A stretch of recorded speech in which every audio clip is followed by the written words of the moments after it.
أعوذ بالله من الشيطان الرجيم بسم الله الرحمن الرحيم عبیداللہ بن عبداللہ سے روایت ہے، انہوں نے کہا، میں حضرت عائشہ رضی اللہ عنہا کی خدمت میں حاضر ہوا اور ان سے کہا، کیا آپ مجھے رسول اللہ صلی اللہ علیہ وآلہ وسلم کی بیماری کے بارے میں نہیں بتائیں گی؟ انہوں نے کہا، کیوں نہیں؟ جب بیماری کے سبب نبی کریم صلی اللہ علیہ وآلہ وسلم کے حرکات و سکنات بوجھل ہونے لگے تو آپ نے فرمایا، کیا لوگوں نے نماز پڑھ لی؟ ہم نے عرض کی، اللہ کے رسول نہیں، وہ سب آپ کا انتظار کر رہے ہیں۔ آپ نے فرمایا، میرے لیے بڑے تشت میں پانی رکھو۔ ہم نے پانی رکھا تو آپ صلی اللہ علیہ وآلہ وسلم نے غسل فرمایا۔ پھر آپ نے اٹھنے کی کوشش کی تو آپ پر بے ہوشی طاری ہو گئی۔ پھر آپ کو افاقہ ہوا تو فرمایا، کیا لوگوں نے نماز پڑھ لی؟ ہم نے کہا، نہیں، اللہ کے رسول، وہ آپ کے منتظر ہیں۔ آپ نے فرمایا، میرے لیے بڑے تشت میں پانی رکھو۔ ہم نے رکھا تو آپ نے غسل فرمایا۔ پھر آپ اٹھنے لگے تو آپ پر غشی طاری ہو گئی۔ پھر ہوش میں آئے تو فرمایا، کیا لوگوں نے نماز پڑھ لی؟ ہم نے کہا، نہیں، اللہ کے رسول، وہ آپ کا انتظار کر رہے ہیں۔ آپ نے فرمایا، میرے لیے بڑے تشت میں پانی رکھو۔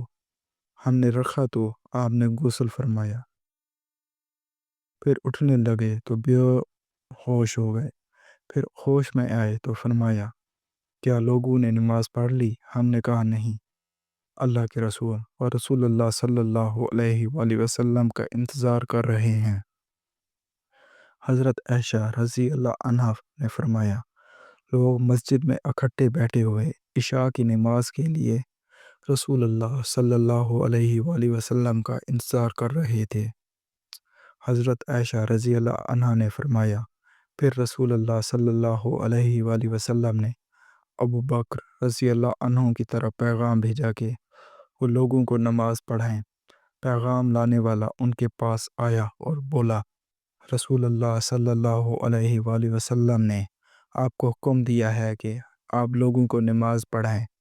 ابو بکر رضی اللہ عنہ نے کہا، اور وہ بہت نرم دل انسان تھے، عمر، آپ لوگوں کو نماز پڑھائیں۔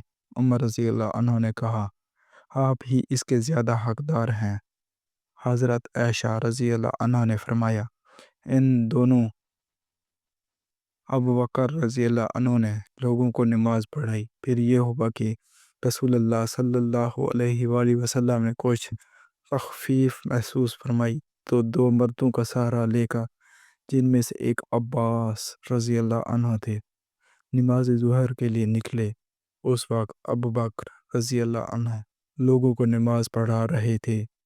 جب ابو بکر رضی اللہ عنہ نے آپ کو دیکھا تو پیچھے ہٹنے لگے۔ اس پر نبی صلی اللہ علیہ وآلہ وسلم نے انہیں اشارہ کیا کہ پیچھے نہ ہٹیں، اور آپ نے ان دونوں سے فرمایا، مجھے ان کے پہلو میں بٹھا دو۔ ان دونوں نے آپ کو ابو بکر رضی اللہ عنہ کے پہلو میں بٹھا دیا۔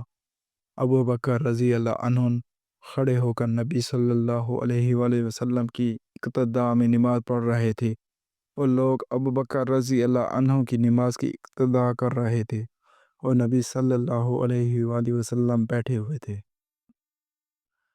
عبیداللہ نے کہا، پھر میں حضرت عبداللہ بن عباس رضی اللہ عنہما کی خدمت میں حاضر ہوا اور ان سے عرض کی، کیا میں آپ کے سامنے وہ حدیث پیش نہ کروں جو حضرت عائشہ رضی اللہ عنہا نے مجھے نبی صلی اللہ علیہ وآلہ وسلم کی بیماری کے بارے میں بیان کی؟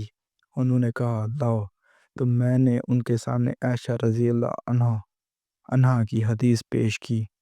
انہوں نے اس میں سے کسی بات کا انکار نہ کیا، ہاں اتنا کہا، کہ حضرت عائشہ رضی اللہ عنہا نے تمہیں اس آدمی کا نام بتایا جو عباس رضی اللہ عنہ کے ساتھ تھے؟ میں نے کہا، نہیں۔ انہوں نے کہا، وہ مولا علی علیہ السلام تھے۔